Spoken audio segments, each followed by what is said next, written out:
Okay, Dad, so here's where we ran the camera, and we located it going down and shooting down and following this wall. Okay, so assume it's like right under here, comes out. Okay.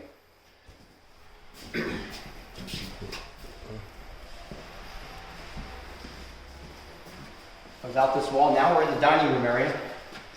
Okay, on the other side of the bathroom. And now it turns. Right here, it's about 2 feet 4 inches, 2 feet 2 inches. Goes into this bathroom, into this bedroom. Shoots on out. And then right outside, we picked up some dual sweep cleanouts, but that's where it's at. Okay, So this is the bedroom, and then if you walk over here, here's your garage area.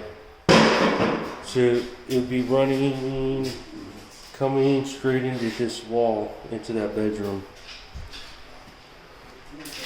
And that concludes our camera inspection.